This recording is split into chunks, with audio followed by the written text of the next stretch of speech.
Una de las primeras cuestiones que se empiezan a trabajar con adultos y adultas en los espacios de educación o salud es pensar que los niños y las niñas desde que nacen son arrojados a un mundo que los bombardea, y más en la actualidad con la tecnología, de información sobre sexo, sobre erotismo, pero no sobre sexualidad integral como la entiende la ESI, por ejemplo, que es una educación basada en valores, basada en el desarrollo emocional, acorde a la edad evolutiva.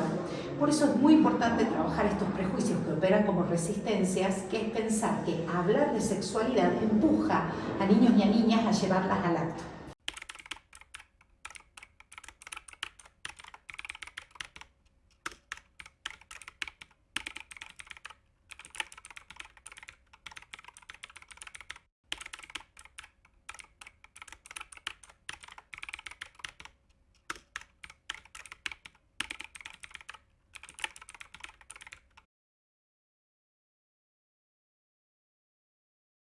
Estamos por comenzar una nueva entrevista desde Central Espacio de Ideas con la licenciada Analía Lacuaniti. Es psicóloga, es sexóloga su especialización, para hablar de esta diversidad de temas que nos involucran y la involucran a ella. En particular el tema de la sexualidad, el tema de la educación sexual integral, de infancias trans, el bullying y muchos temas más.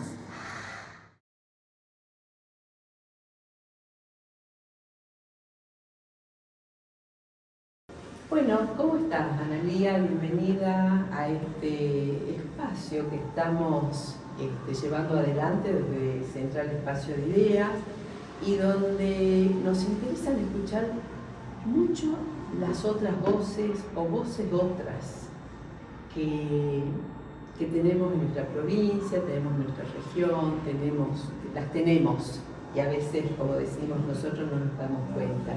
Sí les quiero contar que Analía es psicóloga egresada de la Universidad Pública y se especializó en muchas cosas, pero uno de los temas principales de ella es la sexología.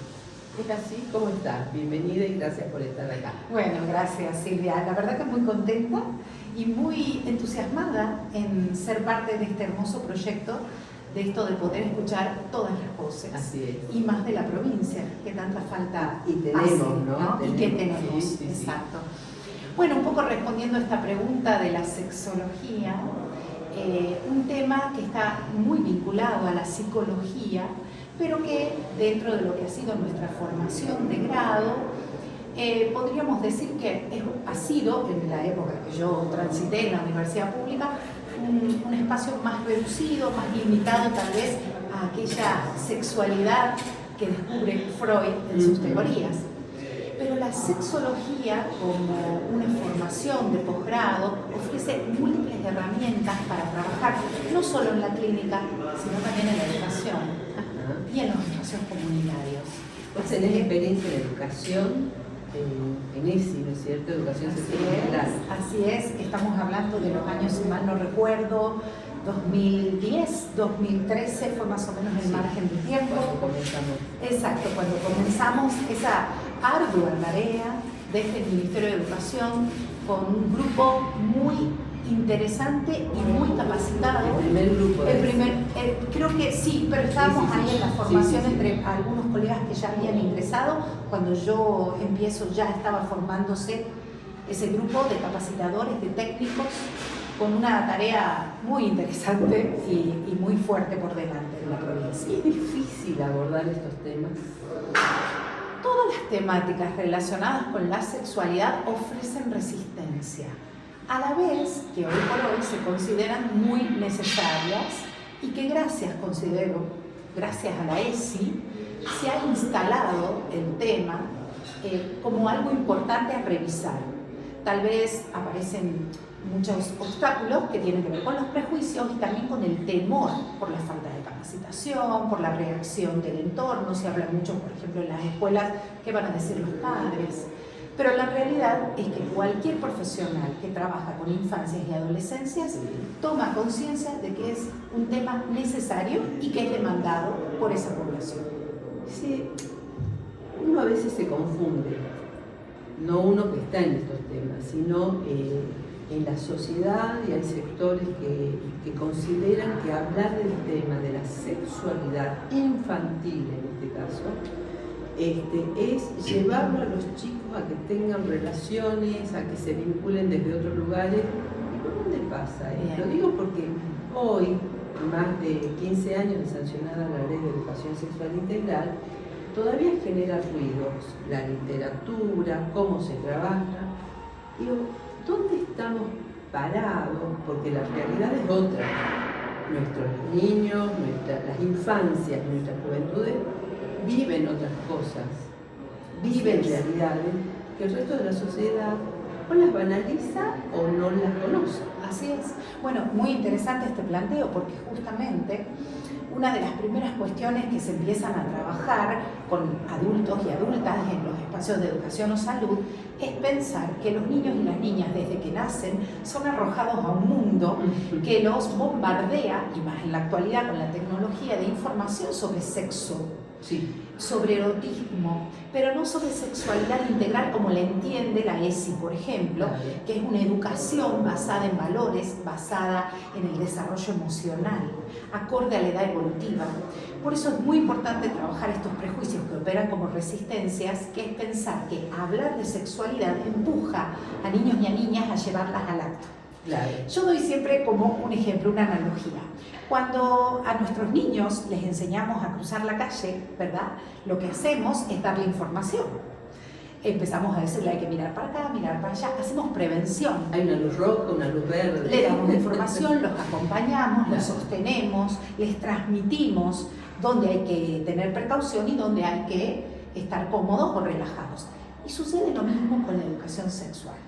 Es decir, cuando hay adultos responsables que, basados en un vínculo, ya sea de afecto amoroso, como es la familia, que es la primera institución que educa en sexualidad, a veces de una manera no programática, por supuesto, claro, pero sí espontánea, pero en la escuela también, cuando hay docentes responsables, atentos a estas cuestiones, lo que ayudamos a que los niños sepan prevenir, sepan identificar, puedan ir construyendo a lo largo de sus vidas, acorde a la capacidad evolutiva y cognitiva, un sentido crítico. Y esto es lo que los aleja de riesgos, como siempre pensamos, el abuso sexual en la infancia, el tema de la violencia. Pero bueno, yo siempre digo que hay que ir un poquito más allá y superar esa óptica moralista o de riesgo de la educación sexual y pensar también en una educación para el placer, ¿sí? Y para la sexualidad sentida, amorosa y respetada.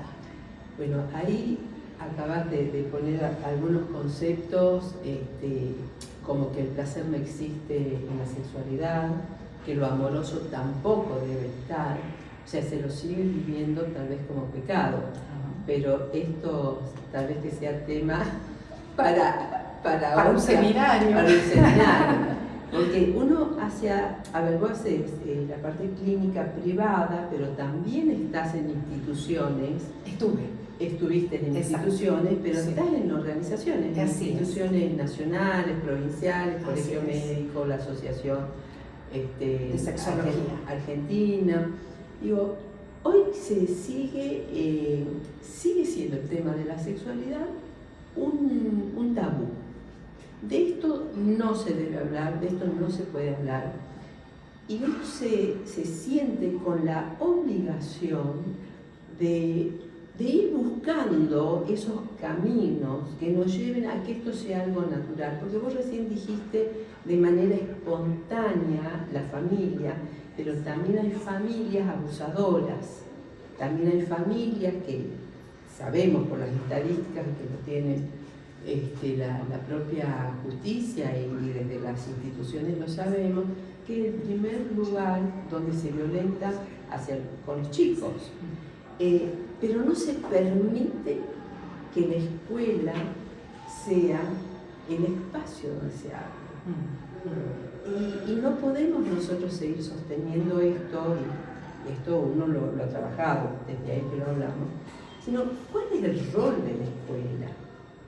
¿Cuál es el rol de la escuela? O sea, ¿es la matemática, es la lengua pura, lo químicamente puro, o en la escuela se entrecruzan los sentires, los pensares, los saberes. Los saberes. Bueno, desde ya podemos pensar, y creo que esta idea la tenemos claro todos y todas, es que la escuela lo que permite es un espacio de desarrollo integral del alumno y la alumna, referido tanto a su desarrollo cognitivo de saberes, como también su desarrollo social, su desarrollo como ciudadano o ciudadana, ¿sí? Y por supuesto la escuela es el espacio de socialización primordial en las niñeces y en la adolescencia, ¿no? Y ese espacio creo que, bueno, recibe una serie de situaciones en la actualidad, como es esto, la necesidad de una educación sexual integral, la formación de docentes, que seguramente cada uno se posiciona desde un lugar diferente y por eso es importante la formación teórica,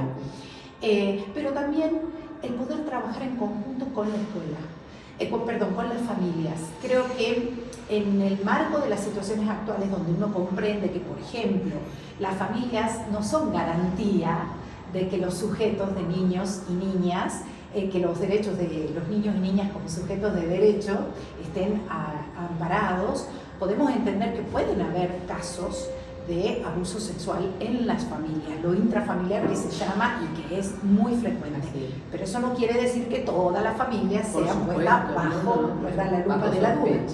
Por eso es muy importante el trabajar con las familias, el poder hacer del tema de la educación de la sexualidad, la educación integral de esos alumnos y alumnas como un problema común. ¿Qué es integral?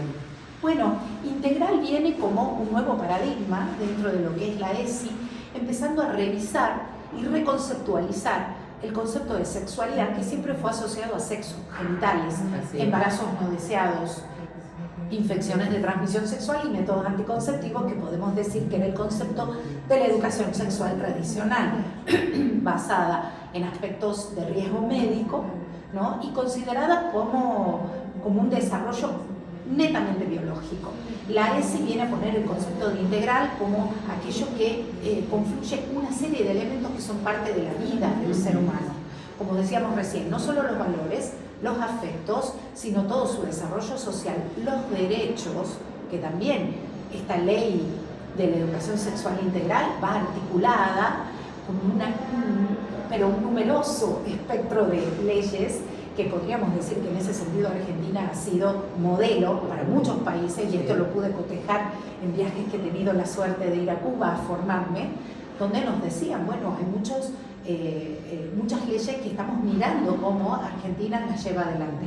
Ley de matrimonio igualitario, ley de salud sexual y reproductiva, de identidad de género, educación sexual integral, entre algunas más. Entonces, el marco de derechos es también un elemento fundamental en nuestro país. Se le teme la palabra derechos. Sí. Algunos sectores, vamos a aclarar. Exacto. Algunos sectores le temen a la palabra derechos y es como si fuese que no se dan cuenta que el agua es un derecho, que la comida es un derecho, que estudiar es un derecho, tener un trabajo digno es un derecho, y el conocimiento también es un derecho. Y el conocimiento democrático, que sería que tanto niños de la zona rural, ¿no es cierto?, acá en Tucumán, como de un colegio privado del centro, tengan la misma posibilidad de acceso a la información, no solamente académica, sino también en relación a la ESI, por ejemplo. Así es, ¿no? Recién hablábamos también con Analía el tema del clima emotivo o emocional que muchas veces se dan en la escuela, y que no es esto de a nivel individual de trabajarlo, sino que es colectivo, más allá de que los sentimientos son individuales. Y si nosotros vinculamos esos climas que se dan en la escuela y lo vinculamos con el bullying o que es el acoso permanente, la violencia hacia otro, lo vemos a diario. ¿Cómo trabajamos esto y cómo lo vinculamos con la educación integral, la educación sexual integral? Mira, Silvia, hoy es un desafío, creo yo, para las instituciones educativas el poder manejar elementos que tienen que ver, por ejemplo, con esto, ¿no? Las reacciones, los comportamientos agresivos por parte de niños y niñas, la cuestión del acoso, el bullying, el destrato, Pero yo creo que lo que tenemos que entender es que la escuela es un reflejo de la sociedad. Entonces, lo que nos sucede es que tenemos que revisar los vínculos y cómo se van integrando las diversidades, ¿no?, dentro del aula, pero también en la escuela por parte de los adultos. Siempre planteo que la educación emocional como un elemento crucial de la educación sexual integral, ¿sí?, es cuidar no solo la salud mental y el desarrollo emocional de niños y niñas, sino también de los y las docentes, claro, ¿sí?, de la integración, por ejemplo, con el cuerpo directivo.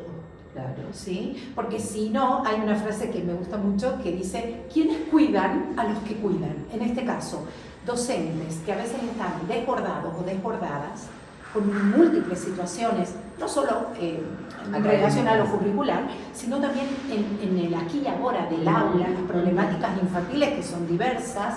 Pero ¿y qué pasa con ellos y ellas? Con su propio estrés, con la demanda permanente, ¿no es cierto?, de responder en tiempo y forma. Entonces, si tenemos un docente que emocionalmente no está bien, ¿cómo puede ayudar al desarrollo emocional de niños y niñas? Es un gran desafío de nuestras instituciones educativas, por eso pienso que hay que animarse a esto de la formación permanente, el revisar, el entender que todo es un proceso gradual.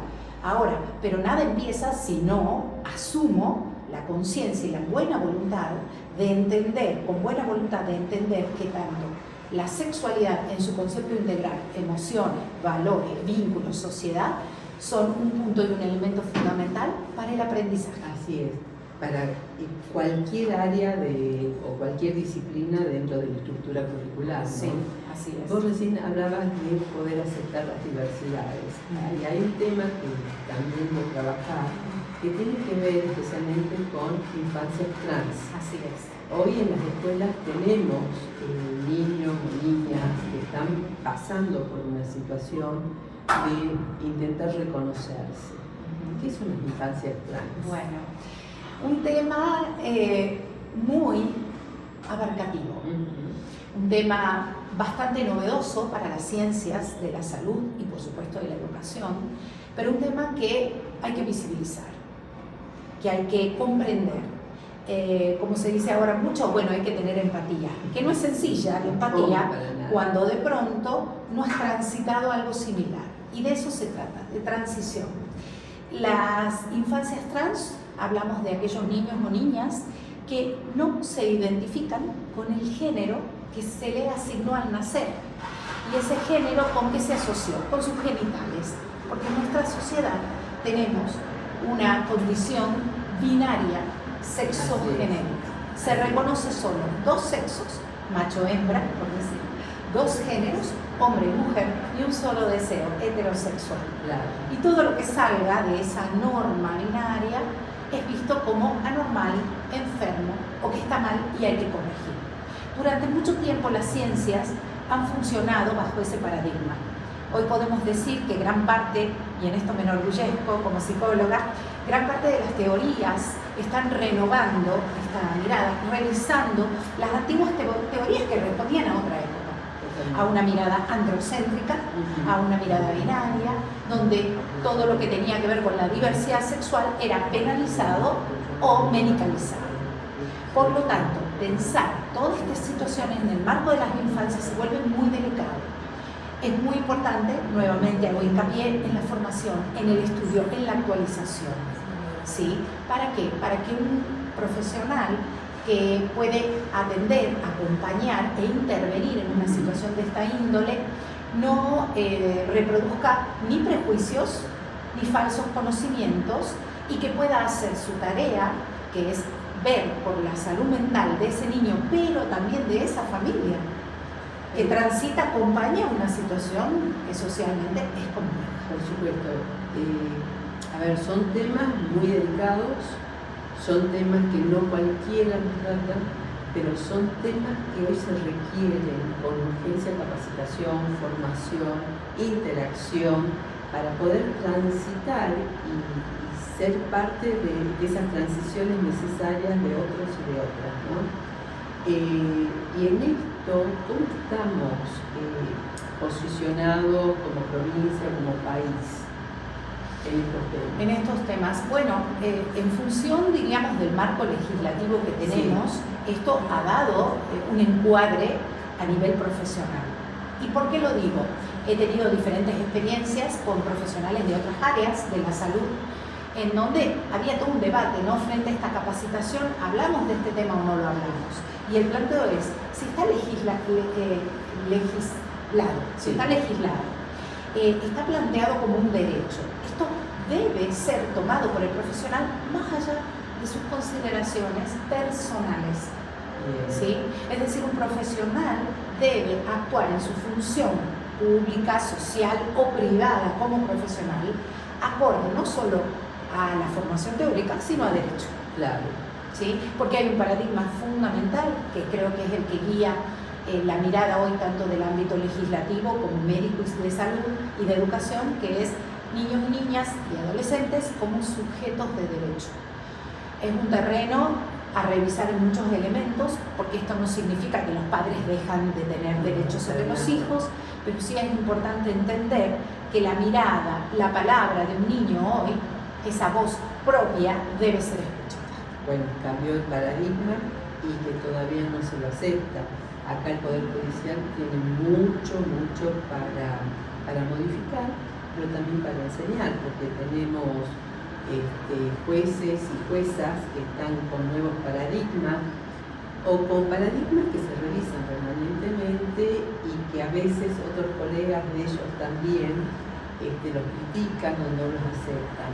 Hoy hay que avanzar en esto.